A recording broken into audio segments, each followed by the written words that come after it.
はい、どうもエナジー福田です。今回はスコーンリグとかスイムジグって言われているジグヘッドにシャットテールをつけたリグですね。それのベストな組み合わせを知りたかったんで、ジグヘッドとシャットテールワーム、それぞれを水中映像で見比べて動きなどをチェックしながら一番いい組み合わせを探っていきたいと思います。これからスイムジグを始めたいと思ってる方のルアー選びの参考になればいいかなと思います。で、動画なんですけど、前半にジグヘッドのチェックポイントと水中映像。で、次にシャットテールワームのチェックポイントと水中映像。そして最後に僕が考えたジグヘッドとシャットテールワームの組み合わせ。そしてどういう時にこのセッティングがいいのかっていうのを紹介していきます。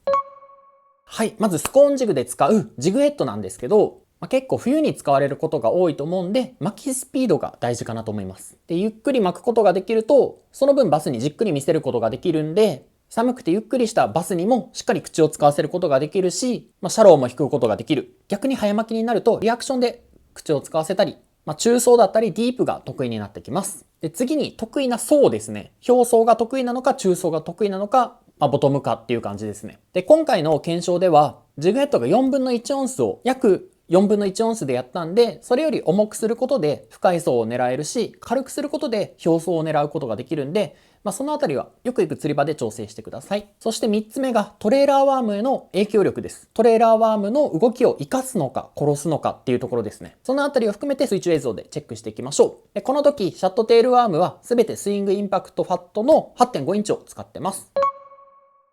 はい、まずはデプスのハイパーフットボールジグです。重さが4分の1オンスで、巻きスピードは比較的スローに巻けるかなという感じで、得意な層が中層で、そしてラインアイが上側についているんで、ラインの角度がつくくらいの中層を一定で巻きやすいかなと思います。そして狙う層によってロッドを立てたり、重くしたりで調整すると、一定層を楽に巻くことができるかなと思います。そしてヘッドがフットボール型でトレーラーワームの動きを生かしてくれて、デッドスローよりもスロー巻きぐらいで使う方が良さそうかなと思いました。はい、次がザップの PD チョッパーデッドスローです。重さが約 9g でデッドスローでかなり巻きやすいジグヘッドになってます。得意な層が表層の方で、強い動きのトレーラーワームとの相性がいい感じです。頭の素材に樹脂が入っているためか、重さはそのまま形だけ大きくなっていて、水を受けやすくデッドスローで引きやすくなっているのと、サイドに少し出っ張ってるのとフックが内側に入ってるおかげか根がかりしづらくなってます。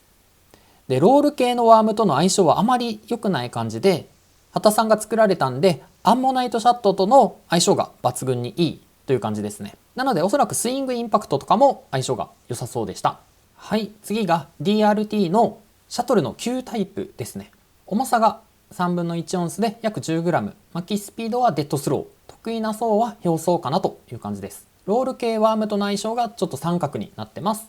おかっぱり用として作られたデッドスロー用のヘッドで、根がかり回避もしやすくなってて、4分の1より8分の3が水を受けやすいためか、ゆっくり巻きやすかったです。で、旧モデルは素材が錫で欠けたりしやすかったんですが、新しいシャトルでは耐久面で改善されたみたいで安心かなという感じです。ロール系ワームを使うと水を逃がすためかデッドスローで巻きづらくなりました。はい、次がシマノの巻きラバですね。重さが 14g、巻きスピードがスロー気味で、得意な層が中層で、トレーラーは多少動きを抑えるかなという感じでした。持っているもので試したんで 14g と他の2倍ほど重かったんですが、ブレードのおかげで比較的ゆっくり巻きやすかったです。で、7g だと初心者さんでもブルブルを感じつつ集中力が持つかもしれないという感じでした。ブレードのおかげでアピール力も上がってるんで、日中に使うと良さそうかなと思います。現在巻きラバ売ってないようなんで、ザップのツインブレード等を他のジグヘッドに装着することでゆっくり巻きやすくアピール力も上げられるのでいいかなと思います。次にシャットテールワームのチェックポイントなんですけど、まず動きとアピール度ですね。テールの振りが大きいとアピール力が高かったり、振りが小さい、ピッチが速いとアピール力は少ないけどクリアな場所で見切られづらかったり、食わせ力が高かったりっていう感じになります。で、次に巻きスピードですね。同じ条件でどの巻きスピードまでゆっくりできるのか、そこも測ってみました。で、これはハンドルを回して抵抗がかかり出した、水を噛み出したところでのスピードになってます。で、最後、張り持ちですね。スコーンリグでキャストを繰り返していると、ワームのボリュームもあるし、キャストの時にワームがずれやすいんですよね。なので、張り持ちも大切なポイントかなと思います。この張り持ちは接着剤等で防ぐことが可能です。はい。では、スイッチ映像なんですけど、この時のジグヘッドは、旧シャトルの8分の3オンスで統一してやっております。そして、巻きスピードが速い順番から紹介していきます。では、どうぞ。はい。まず、デプスのバンブルシャトです。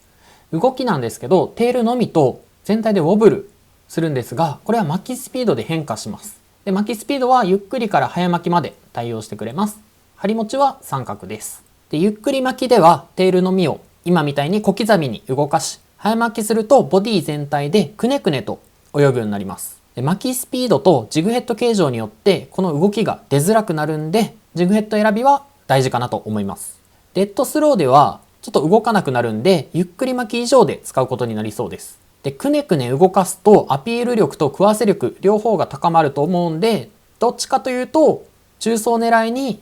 特に強いかなと思います。ゲイリー山本のハートテイルです。テールが大きく動いてくれて、巻きスピードは比較的ゆっくりかなという感じで、張り持ちは三角です。テールが水を受け流し、比較的小刻みに動きアピールしてくれます。今回8分の3オンスのジグヘッドを使ったんですが、もっと軽くても動くバランスの良さがポイントかなと思います。で、これ正直スコーンジグじゃなくノーシンカーで使った方がデッドスローで巻くことができるし、根がかりしないし、ハートテールの良さを生かすことができるんかなと思います。次がハイドアップのスタッガー6インチです。動きはテールとボディのロールが入ります。巻きスピードは比較的ゆっくりで、張り持ちは三角になります。テールをしっかり振りつつ、ボディをロールさせて泳ぐので、ロールを邪魔しないようなジグヘッド選びが大切になりそうです。アピール力は今回の中では控えめな方なので、クリアな場所で使ったりするのに向いてそうな感じです。次は沢村のワンナップシャット6インチです。動きはテールを小刻みに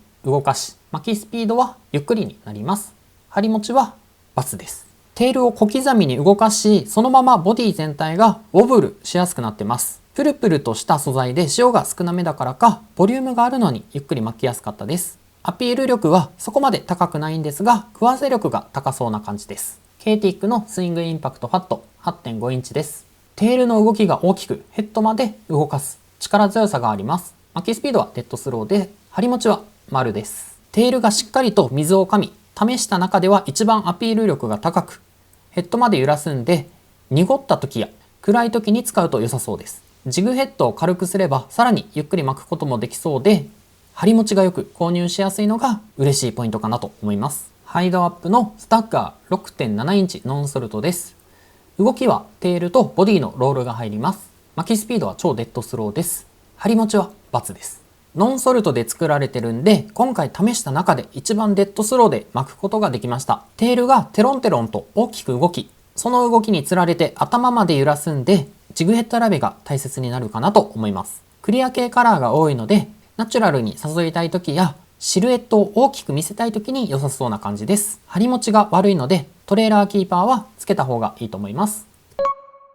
次は初心者さんにおすすめのセッティングを紹介していきます。これは実際僕が今後使っていくセッティングになります。まず一つ目がスタッガー 6.7 インチにデプスのハイパーフットボールジグつけてます。このノンソルトのスタッガーがゆっくりと巻くことができて、その動きを殺さないハイパーフットボールジグのセットです。で、こういうシャトルなどの平たい系ジグヘッドを使うと、他のセッティングに出ないテロンテロンした動きになるんで、そういう意味でもこのセッティングもありかなと思います。あと、スタッガー 6.7 インチがあんまり売ってないようなんで、6インチのノンソルトでも OK です。このセッティングは主にクリアな場所やゆっくり巻きたい冬やボリュームを出したい時に使うことになると思います。はい、次がシャトルの8分の3オンス、もしくは PD チョッパーにワンナップシャットの6インチをつけます。ナチュラルでゆっくりと誘えるセッティングで、ヘッドが大きく根がかり回避しやすいんで、そういう場所で食わせ重視の時に使っていこうかなと思います。次のセッティングはシャトル8分の3オンスにスイングインパクトファットの 5.8 インチ、もしくはPD チョッパーにアンモナイトシャット 5.5 インチですね。シャトルも PD チョッパーもどちらもデッドスローで巻きやすく、ワームはアピール力が高いスイングインパクトとアンモナイトシャットです。結構似てる組み合わせなんで、好きにセットしてもらっていいかなと思います。このセッティングはゆっくりと巻けてアピール力が高いんで、魚をサーチしていくときや濁っているとき、夜用として使うかなと思います。はい。ということで今回の動画は以上です。よかったらいいねボタンとチャンネル登録よろしくお願いします。